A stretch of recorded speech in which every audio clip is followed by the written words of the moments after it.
Welcome to the exclusive final round coverage. This is the 2014 European Masters Tournament at Järva DiscGolfPark in Stockholm, Sweden. You're watching SpinTV. I'm Jamie Thomas, and today I am joined by the 2010 World Champion Eric McCabe. He's going to run through this commentary and let you guys know what's going on the course at this awesome tournament, this legendary course. There may not be a green jacket involved, but there's a whole lot of prestige, so stick with us. So we're starting out on hole 1. Hole 1 is the only par 5 on the course. It's 301 meters, and the tee for the major layout is actually the driving range for Järva DiscGolfPark. What do you think about that?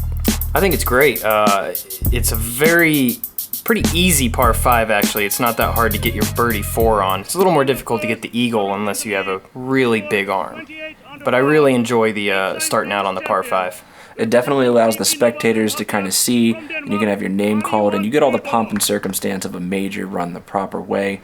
And we're going to start out with KJ Nybo. He's our leader, up by 2. He's played really solid golf. If fairways hit was a statistic in disc golf like they keep in golf, he'd been 100% for the weekend. And he throws a nice little hyzer there, in and up by the trees. And Paul McBeth's going to take an interesting route. He's actually going to go for the roller. What do you think about that? It's very interesting. I had heard that he was throwing a roller on this hole, and it doesn't seem like that's his strong point. I'm not sure why he went with the roller, maybe just confidence, but this hole's really just an easy hyzer off the tee. And you could see a lot of people even disc down, take a mid-range. I even saw a couple putters off the tee to get it nice and in the center. And he had trouble working it out, but this time it worked out really well for him. We're going to see he's down the hill, the slope to the right, which is going to give him an easy mid-range shot to the green, and you can't do it much better than that. And Ricky tends to throw these really high hyzer flips, and this can work out for him really well here with the way this fairway's shaped.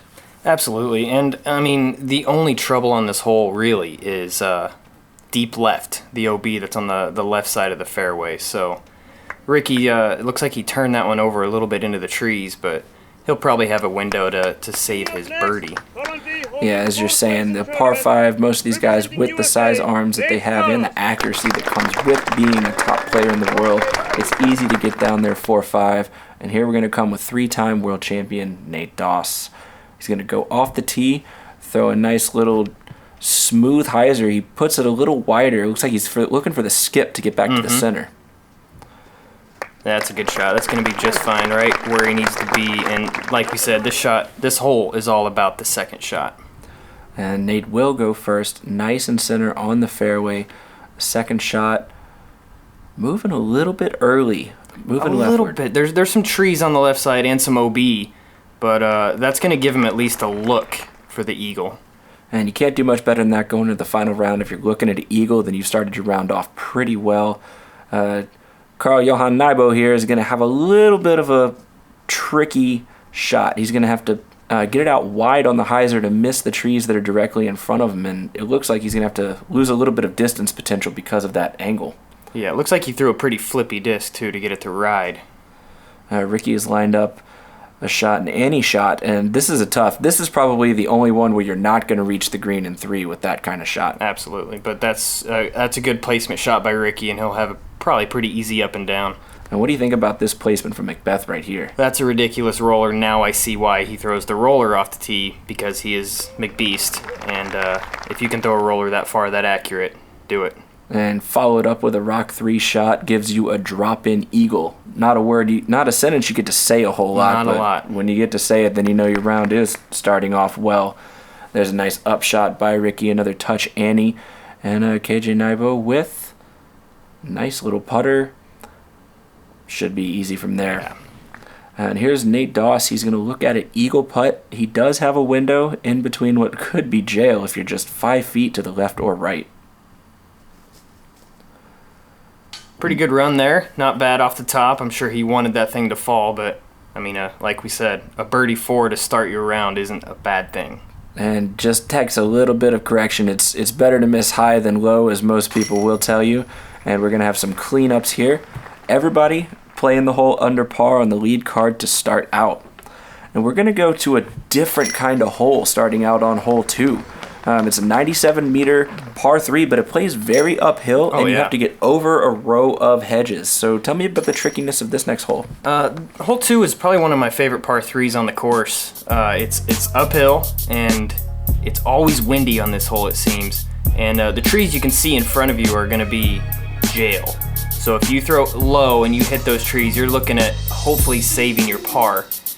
You really just want to throw something a little understable, hyzer flip up if you're a right-hand backhand player, and let it fly pretty straight and land on the top. And the risk is you do have to watch your speed when you land on top of that hill, because it is a steep hill, and if you catch edge and roll back down, you're definitely not looking at a birdie putt, which most of these guys are going to want to get. Yeah, it's a pretty relatively easy sidearm as well for those players that have that shot. And Paul is going to get a little early on it and get a kick, but he will still have a look. And KJ is going to put a really nice, like you're saying, understable shot, nice and easy hyzer flip, circle's edge putt. That's what you want right there. And Ricky looks to be lining up the sidearm. Probably one of the best sidearms in the game.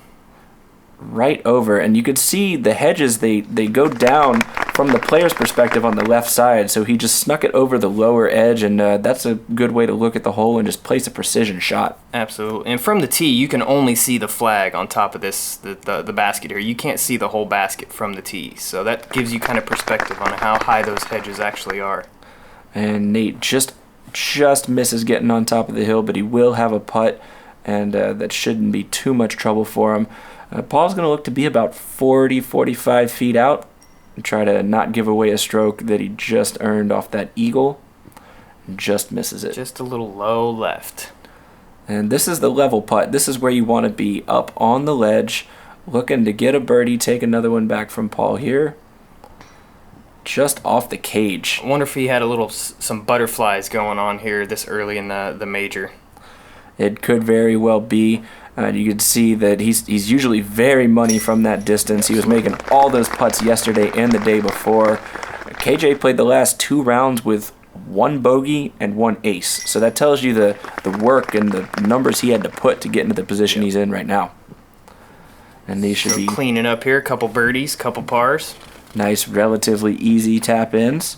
And we're going to go to another birdie. So this is really interesting because you're going to start out with a par 5, and then you're going to start out with 2 holes that you really need to just park. Yeah. Coming right up. Yeah. And this is a tough pin because it's tucked so far back on this hole 3, 102-meter par 3 that you really have to watch your speed coming in because there's out of bounds both behind and to the right. Yep. Tell me about the strategy on this one. A lot of players are going to be throwing sidearms or the big hyzer over the trees here on the right. For me, I chose the mid-range turnover shot because it comes in a little softer and it hits flatter and it won't tend to skip as much. So it's easier to hit that line for me. Like I said, most of these guys are going to just throw a big sidearm up there and hopefully skip up close. Including Nate Doss, who has a sidearm, but you don't see it quite as much. He's a predominantly backhand player, and he's going to leave that one a little short, and he's going to have about a 35-38 footer right there. And this is, here's Paul, who Jeremy Colling said has the most underrated sidearm in the game. I thought that was a pretty fitting description for the beast. And here's like KJ. He's going to know what you're talking about. Throwing the mid-range turnover. Beautiful. Which I like. You just put it on that angle and let it go. Beautiful rock shot. Going to slide right up, and he's going to have a look at 2. The crowd likes it. He's inside the circle. And this is a tester putt, and Nate's had a couple tester putts so far, hole 1 and hole 3.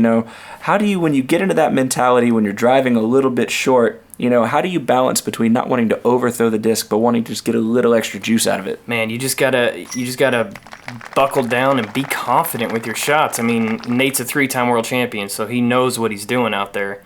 It's just a matter of hitting that first one and then moving from there. Sometimes it seems just being about getting in rhythm when you need to and starting it before it gets too many holes into the round, especially when you're playing against the caliber of talent that all these guys have. Yeah. And we're going to see some birdie putts there. Everybody except Nate Doss will birdie that hole. And we're going to move on to hole 4. Hole 4. We had an ace. Yes. The cross pin was 1. And we're going to see somebody take that route, and we're going to see some other routes. And the very interesting route is going straight at it when the basket is up on a hill like it is. Tell me about the advantages and disadvantages of these routes. The big hyzer route around the tree here on the right side it's kind of risky because it comes in at the hyzer angle. It has a tendency to hit and roll away, as where throwing like a putter shot flat into the side of the hill tends to just skip up to the basket, kind of like Paul's doing right here. And that's a great shot. Going to leave him pin high, probably about 15, 18 feet out. Should be, easy, done in his sleep kind of putt. This is definitely a hole. There's your hyzer that we're seeing. This is definitely a hole that you want to walk away from with your deuce. And when you take that big hyzer like KJ did, you just got to have tremendous control over the speed of the disc. And as you can see, that was executed to perfection right there. And Nate's going to come in, and he came in a little hot even though he took the inside route. He got a nice little tree backstop, so he will have a chance to make up for that last putt and get a 2 on this one.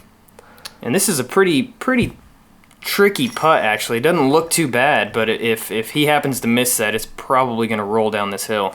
And that's one of the big things. How much do you have to think about that, and how much do you have to put that out of your mind when you come to a basket up on a hill? You pretty much got to put it out of your mind, especially if you're inside the circle. You just got to know that you're going to make that putt. You can't have the negatives in your mind. If you have the negatives, nothing's going to go right. And that's one of those things that just comes down to the number of hours that these guys have practiced and put the time in, and they just know how the distance and the elevation feels, and they can put that in every time. So hole 5, we're going to come to the first par 4 on the front 9, and this is an angled. You're actually having to lay up and then go around the corner. Tell me about this one. This is a good hole. I really like this par 4. It's very elevated tee, OB on the right side, and you just really want to throw at the tree line there on the right and kind of skip up the side of the hill here, and then you'll have a nice straight look at the pin. And we're going to see a couple of different approaches to this. We have Ricky and Paul here. They're going to take a more overstable disc, hang it out right over the gallery, and get some skip so that they've got the angle looking back down the tunnel towards the pin. And then we have KJ, and he's going to take a little softer approach. And I wonder if him being in closer proximity to this course, he knows a couple little tricks that these other guys don't. Yeah, I mean, this looks like he's just throwing a mid-range out there, and that's a great shot. I tried that in practice, and I would sail past it a little bit, and as we're the overstable driver, I would skip up the hill, and it's less forgiving. So that's why I chose the overstable driver. So we've got to ask you, I wonder why you don't see people throwing the big forehand aggressive shot. Is it just too early in the round? I think it's way too early in the round. Not to mention, if you go OB, you have to go to a drop zone. That's not an easy approach. And we're going to see our TD, Tommy Bessner, got tagged with Ricky's second shot there. And looks like he might have saved old Ricky a stroke, too. Yeah, got a little lucky on that one. Nate puts a nice little textbook shot up and over the hill. And this is a tricky little upshot. When you have to throw over the hill like this, tell me about the touch that's required for that. It's all touch from there. This hole, you really only want to be a couple feet off the top of that hill coming over. If you're too high, you have a tendency to float down the hill left, or, I mean, that's probably a perfect shot right there, but you just want to put enough touch on it. And just another example of the great amount of skill that all these guys have. And they're all going to be on the green there. Ricky's going to have to pitch up.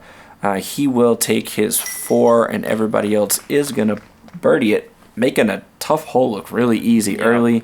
And the lead card is off to a really hot start. All of them have birdied or better 4 of their first 5 holes. So pretty good. Can't get too much better than that. And we're coming up to a really cool hole. I'm a big fan of islands. I don't know about you, and this is a really beautiful one. The kidney hole, they call it. And this island, you throw from an elevated tee. It's only 87 meters away, but the trick of this island is it's actually slightly elevated. You've got a barrier going around the green, so you can easily fall off if you're not controlling the speed of your disc as it's going downhill. Yeah, as islands go, I really do like this one. I like how they put the wood around it, and then it's kind of built up. It's a relatively easy shot. You just throw a putter out there flat, typically is what you want to do. It's not too far, and I do like the rule that if you miss the island, you go to the drop zone. I don't like, a couple years ago they had this hole, and you had to continue to throw till you got on the island. And that can just really wreck your round very quickly. It sure can. We saw a couple people have that happen to them in Texas this year when you just have to repeatedly throw off the tee and then decide whether you're going to pitch up or continue to run at it. Yep. You can see Paul's going to take the backhand putter. And that's more a little unorthodox shot by KJ, I felt, throwing a touch sidearm with the driver out there. It definitely looked odd out of his hand from that angle, but the way he's been placing his shots so far, we were talking about fairways hit. You can't really question it too much. He's throwing some really great shots. I'm sure Nate's kind of kicking himself there. This is the hole you don't want to come up short on. That's the only thing you can't do on this hole is come up short. And unfortunately, he did. Looks like Cage is going to be a little farther out than the drop zone, so he's going to take a run at it. And this looks like is his plan all along. He just wanted to lay up, get his 3. If you run away on this hole with 4 threes, you're really not going to lose too much to the field. And this is a tricky putt. It's just, these guys are putting from this range, and he's just going to go just past it, and you can see what happens if you miss. If you miss, you're going OB. And he's looking at a 5. And here we have off the chastity belt. This is reminiscent of Japan. This is what happened to Paul. To Paul in Japan. Playing against Ricky, and then sometimes it always comes back around. Paul wanted that one right there. You could tell he wanted to get that stroke from Ricky and just couldn't cash it. Really surprised to not see a birdie the way these guys are playing out of anybody on the group to get a birdie on this hole. And we'll have to give a shout out to Paul's caddy today. As he was telling us as he was playing this hole, he birdied it. Nice. So, nice. Up and coming junior player, birdieing the island. Show these guys what's up in a few years. Absolutely. We'll see what's happening. Hole 7. Now, you're telling me a little bit of story about this. They moved the tee back. They made it a little trickier. Yeah. It's been moved back probably 60, 70, 80 feet. So it makes it a lot harder of a par 3 now. I feel like it's a borderline 3 to 4. A lot of these big arms can reach it still.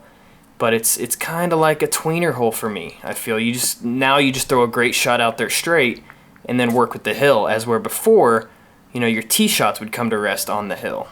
And so this is a question for you. Is this the beginning of what we're going to see? Is this like tiger proofing in golf? When they started having these guys who could come on tour and hit these long balls, are we going to have to start lengthening our courses because these guys can throw? I like the tiger proofing reference there. Absolutely. I would love to see disc golf go to this extreme, more par 4s, par 5s even. With disc technology, discs are flying a lot farther. Kids are getting younger and throwing farther.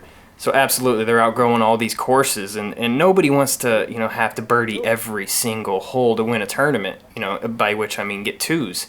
So more placement shots, more like traditional golf. I'd love to see it go more that way.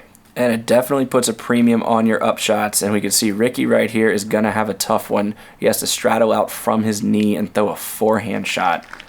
And that's a great shot from where he was. The backside of that hill is just as steep as the front side here. So if you don't land on the hill, you're looking at a very tricky putt. And you can't say much more than that. And these should be pretty routine layups for both KJ and Paul. And Nate Doss, he's going to have a chance to get a stroke back here. Just outside the circle here.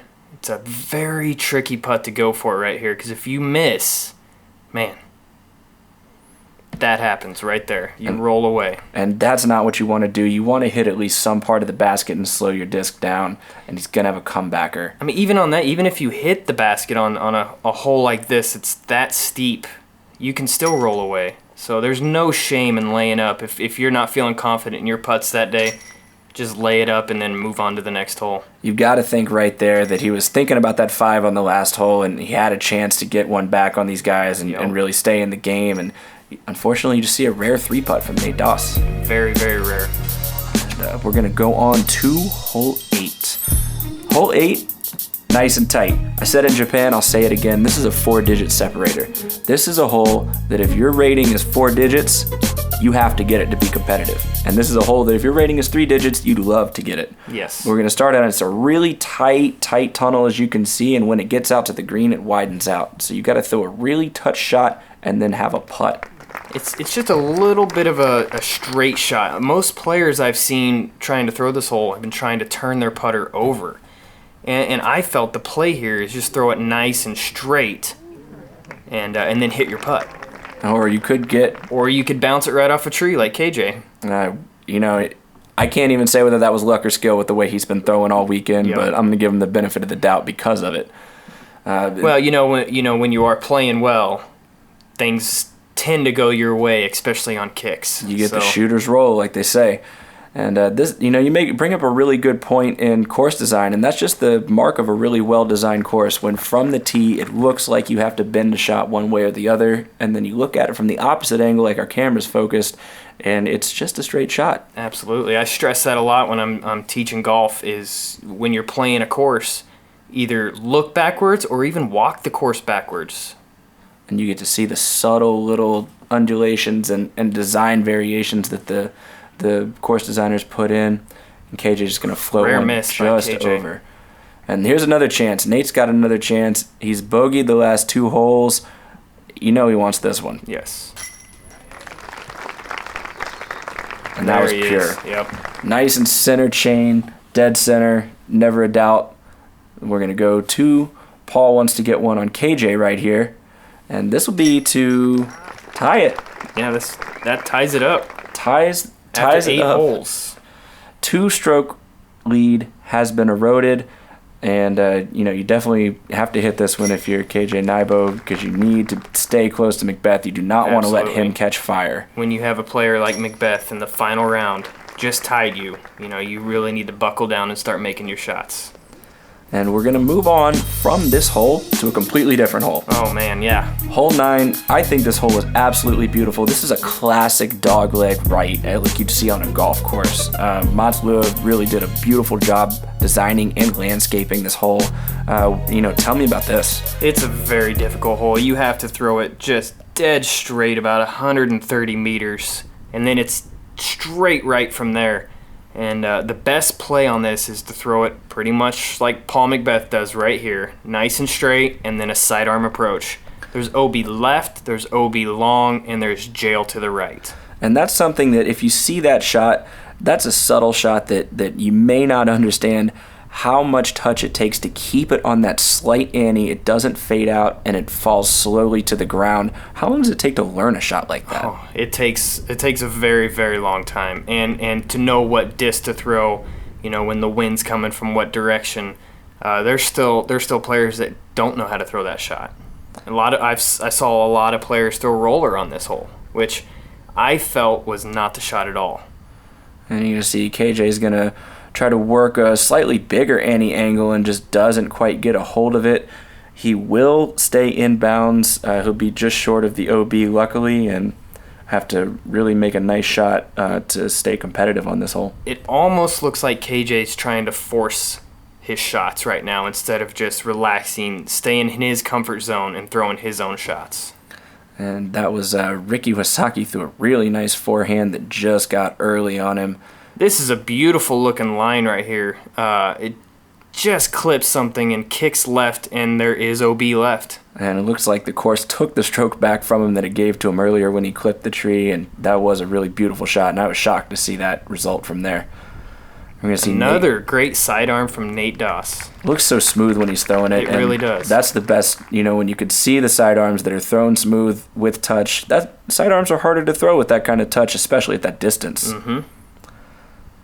It's a very tough par 4. Not too many players are going to get to 3 on this hole. And both Nate and Paul will look at it from here, and Ricky's going to lean out and try to follow up with another sidearm approach. Yeah, I'm kind of surprised he didn't try the backhand putter Anheuser shot there. And he does clip a tree, and he looks to be about 100 feet out. Looks like he's giving it a little bit of a run here. And safe to run. The OB's far enough away, and can easily tap it in for par. And that's going to be KJ for 4 after getting his mark. Just unfortunate, leaves it short. So this is huge for Paul. He could go up by 2 here. Also leaves it short. So they're going to have to keep playing. And that's the best. It's the worst and the best. Worst when you're playing, it's the best for the spectators. Yeah, when absolutely. you see these come to the back nine, come down to the last few holes to really take home the championship, that makes for great golf. Yeah. And that was a fantastic birdie by Nate Doss, absolutely. He played the hole very well. Overall, the lead card has played really solid, shown off some tremendous skills for a really big gallery on a really beautiful course. And we're already halfway through the round. And what do you expect to see from the rest of it? I expect to see a lot more birdies. Of course, there's a great battle going on right now. Paul only has a one-stroke lead at this point. He just picked up his other stroke on KJ, and I expect to see a battle to the end. And spoiler alert, I can tell you from filming it that you guys are going to see some awesome putts, some phenomenal play from the best players in the world. And I've had the great pleasure of talking with Eric McCabe tonight and really giving an insight on one of the best courses I've ever seen in a really well-run tournament. Thank you so much for stopping by and lending your insight to us. Absolutely. Thanks for having me. Absolutely not a problem. This is the European Masters 2014 at Järva DiscGolfPark. SpinTV family, stay tuned.